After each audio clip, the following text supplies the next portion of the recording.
জান ডয়ারে তো 10,000 টাকা ছিল, 10,000 টাকা তো পাইতেছি না। ওই টাকা আমার কাছে। ও তুমি নিছো? আগে কইবা না, আমি তো আরো টেনশনে পড়ে গেছিলাম। দাও টাকাটা দাও। টাকা দিব মানে? বাংলা বুঝো না? বুঝি। তা আবার জিগাও কে? দাও টাকা দাও। ওই 10,000 টাকা তো আমি আমার বেতন হিসেবে রেখে দিছি। তোমার আবার বেতন কিসের? তুমি তো আমার বিয়ে করাবো। শোনো, তোমার বাড়িতে আমি বউ হয়ে আসার আগে তোমাদের বাড়িতে কি কাজের মেয়ে ছিল না? ছিল। তাহলে কাজের মেয়ে কয় টাকা বেতন দিত? এক কামে 1,000 টাকা লইতে 8 কাম করতে 8,000। তাহলে আমারে দিবা না কেন? মানে? বাংলা বোঝো না? বুঝি রে বাবা, কিন্তু কাজের মাইয়ের বেতনের লগে তো তোমার হিসাবটা আমি বুঝতেছি না। একটা কাজের মেয়ে যদি 6 ঘন্টা কাজ করে তাহলে মাসে 6,000 টাকা পায়। আর আমি এই বাড়িতে এই সংসারে প্রত্যেকটা দিন কাজ করি, তাও ঘন্টার পর ঘন্টা। আমি কেন মাসে বেতন পাবো না? তো এটা তো তোমার সংসার, নিজের সংসারে কাজ করবে, এটা লেগে কি আমার বেতন লাগে? আমার সংসার এটা জীবনও আমার সংসার হইতে পারে না। আমি তো এই সংসারের বান্দি। একটা কাজের মেয়ে যদি কোথাও কাজ করে, সে যদি অসুস্থ হয়, সেই বাড়ি থেকে তাদের ছুটি দেয়। কিন্তু আমি এই বাড়িতে কাজ করতে করতে যদি অসুস্থ হয়ে যাই, তোমার মা কি বলে? আমি নাকি ঢং করতেছি, অসুস্থ হওয়ার নাটক করতেছি। একটা কাজের মেয়ে স্বামী থাকলেও না, সে কেয়ার করে, বুঝছো? তো আমি কি তোমারে কেয়ার করি না? আমি তো বলি নাই মুন্না তুমি আমাকে কেয়ার করো না। তুমি আমাকে কেয়ার করো দেখেই তো তোমার বাবা মা বলে যে বউ পাগল।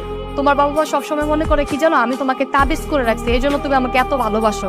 আর এই যে এই বাড়িতে যদি আমি একটা শাড়ি পরি, একটু সুন্দর করে সাজি, সবাই বলে আমার মনে কি রং লাগছে। তুমি একটাবার চিন্তা করছো আমি তো কাজের মেয়ের থেকেও অদম। আর তাছাড়া তুমি যদি অফিস থেকে আসার সময় আমার জন্য যদি ফুচকা নিয়ে আসো বা কিছু নিয়ে আসো, তোমার বোনের দিকে তো 3-4 দিন তাকানোই যায় না, তার মুখ কালো হয়ে থাকে, ঠিক মতো আমার সাথে কথাও বলে না।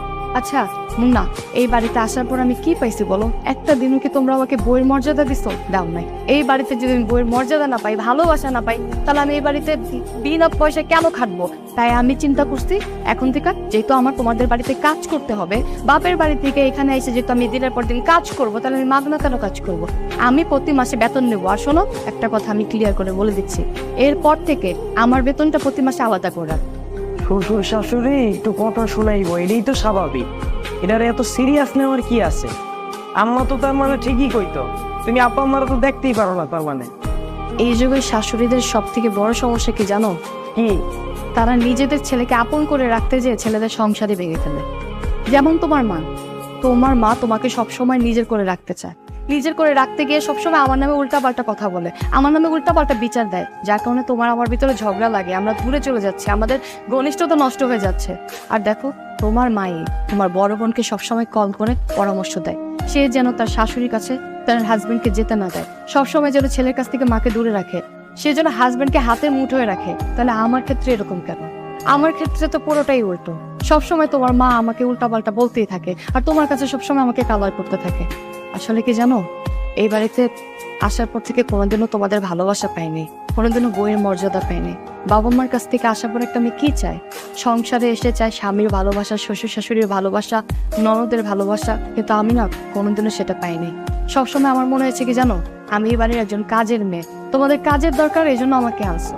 আমি প্রত্যেকটা দিন তোমাদের এখানে কাজ করতেছি, আমার কাছে মনে হচ্ছে কি জানো, আমি শ্বশুর বাড়িতে না, আমি একটা জেলখানায় আসছি। বাবা মার বাড়ি ছেড়ে আমি একটা জেলখানায় এসে থাকতেছি। প্রতিদিন আমার একটাই রুটিন, ঘুম থেকে ওঠো, কাজ করো, আবার ঘুমিয়ে যাও। কিন্তু তোমরা একটা মানুষ সবার সাথে ঠিকমতো কথা বলছো? ঠিকমতো কথা বলো নাই। যাই হোক মুন্না, আমি অনেক চিন্তা ভাবনা করে দেখলাম, যেখানে থেকে আমার কোনো লাভ হচ্ছে না, যেখানে মানুষগুলো আমাকে ভালোই বাসে না, তাদের জন্য আমি কেন বিনা স্বার্থে খাটবো? না, আমি বিনা স্বার্থে খাটতে পারবো না। আমি এখন থেকে তোমাকে ক্লিয়ার করে বলে দিচ্ছি, আমি যতদিন এই বাড়িতে থাকবো প্রতি মাসের বেতন তোমাকে দিতে হবে। আর একটা কথা শুনে রাখো, যবে থেকে এই বাড়ির বউ হয়ে আসছি, তবে থেকে আমি এই বাড়িতে কাজ করছি। সো তুমি হিসাব করে সব টাকাগুলো আমাকে দিয়ে দিও।